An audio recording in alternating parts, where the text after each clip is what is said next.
हरे कृष्णा। कैसे हैं आप सब? आशा करती हूँ स्वस्थ होंगे, मस्त होंगे, अपने अपने कामों में व्यस्त होंगे।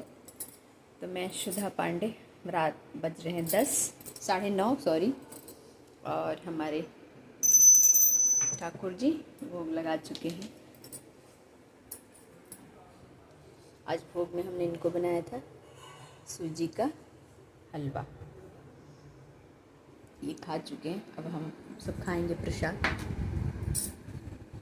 अब इनको हम सुलाएंगे। ये उनकी पानी। तो हमारे ठाकुर जी से हम बात करते हैं। पहले तो मैं रोज़ बात करती थी, सुलाने इनको मैं जाती थी तो मैं बात करती थी इनसे। तो आजकल क्या हो गया है ना कि मैं रील के चक्कर में, ब्लॉगिंग के चक्कर में इनसे मैं दूर हो गई हूँ। तो आज इनसे यही कहने आई हूँ कि आप हमें दूर मत करिए।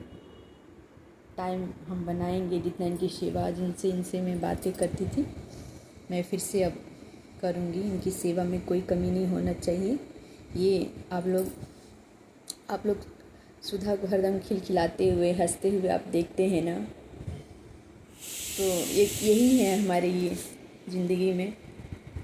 यही जानते हैं कि मैं कब परेशान होती हूँ, मैं कब रोती हूँ, मैं कब दुखी होती हूँ, किसके बाद कौन सी बात मेरे दिल में को दुख पहुँचता है, इनके अलावा कोई नहीं जानता।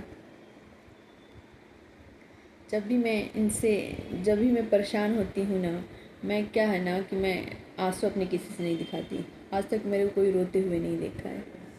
मैं जब भी पूजा करने आती हूँ, जैसे इनकी सेवा आरंभ करती हूँ, मेरे आँख से अपने आप आंसू गिरने लग जाते हैं।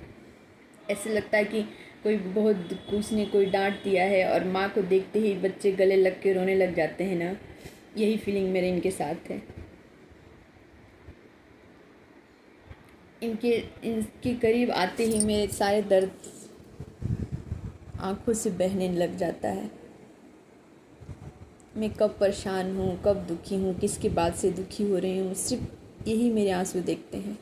ये तो मैं सुधा पांडे अपनी आंसू, अपनी परेशानी बचपन से लेके आज तक किसी से शेयर नहीं करती हूँ। मैं यही है।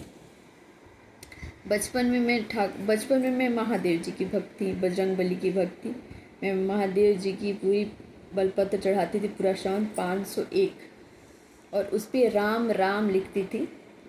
और पेड़ पर मैं खुद चढ़ती थी बेलपत्र के, बहुत सारे डोलची में बेलपत्र तोड़ती थी और गंगा जी जाती थी, जल भर के लाती थी और राम बेलपत्र को धुल के चमेली 3 बजे सुबह उठती थी, 4 बजे सारे पेड़ से मैं पौधों से ना मैं फूल तोड़ती थी और मैं महादेव जी को चढ़ाती थी। ये मेरा पूरा सावन 1 महीना था। रोज़ मैं महादेव जी से पूजा करती थी और बजरंगबली को, मैं 2 भगवान को शादी से पहले मानती थी। बजरंगबली को मैं रोज़ सुंदरकांड का पाठ करती थी। मेरे को सुंदरकांड याद हो गया था। मैं सपने में जब डरावना कुछ सपना देखती थी ना, मैं सपने में हनुमान चालीसा पूरा पढ़ लेती थी, सपने में भी। तो आज महादेव जी की कृपा से, ठाकुर और बजरंगबली की कृपा से मुझे ठाकुर जी मिले हैं। और ब्लॉगिंग रील के चक्कर में अपने ठाकुर जी मेरे की सेवा में थोड़ा कमी हो गई है। तो आज वही मैं इनसे प्रार्थना कर रही थी कि कल से मैं जैसे आपकी पूरी सेवा करती थी वैसे फिर से आरंभ करने वाली हूँ। वक्त दीजिए, इंसान हैं हम, कभी कभी हम भटक जाते हैं। तो इनके सोने का टाइम है, तो इनको मैं 2-3 मिनट गोद में लेके इनसे बातें करती हूँ। तो यही मेरे आंसू पोंछते हैं, यही मेरे को कोई दुखी करता है ना, मैं इनसे भी नहीं कहती हूँ कोई इंसान दुखी किया है उसको कुछ ऐसे वैसे, कभी मैं किसी को नहीं बोलती हूँ, नहीं। लेकिन मेरे को दुख पहुँचाता है ना, मैं उसको एहसास भी नहीं कराती तुम्हारी ये बात से मेरा दिल दुख रहा है, चाहे कुछ हो रहा है। ये इनसे भी बताना मैं चाहती नहीं हूँ, लेकिन इनके पास आते ही, इनके करीब आते ही मैं एकदम बच्चों की तरह रोने लग जाती हूँ।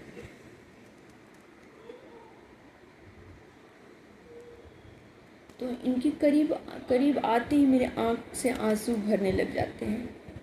नहीं भी दुखी मैं नहीं भी बहुत, मैं अगर मैं बहुत खुश भी होती हूँ ना, तो इनको जब भी मैं नहलाने लगूँ, खिलाने पिलाने लगूँ, इनकी मेरे आँख से आंसू निकलने लग जाते हैं। तो ये मेरे माता हैं, मेरे पिता हैं, मेरे साथी हैं, मेरे दोस्त हैं, सब कुछ हैं।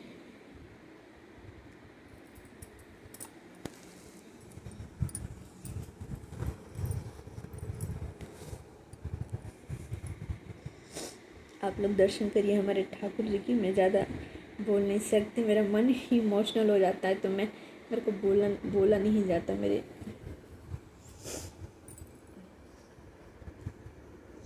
तो सुधा इनकी है, इन्हीं को सारे पता है सुधा के बारे में सब कुछ, मैं कैसी हूँ, मैं क्या हूँ, मैं अच्छा बुरा जो भी है सब ये जानते हैं। इनसे मैं कोई बात नहीं छुपाती हूँ, रोज़ मैं बात करती हूँ इनसे। तब इनके सोने का टाइम हो गया है। आप लोगों को भी राधे राधे, गुड नाइट। तो हम जा रहे हैं, अब ठाकुर जी का बिस्तर लगाएंगे और सुलाएंगे। सुधा की तरफ से आप सबको गुड नाइट, बाय। रात्रि आप लोग अच्छा से गुजरे और मिलते हैं कल अगले रील और ब्लॉग के साथ।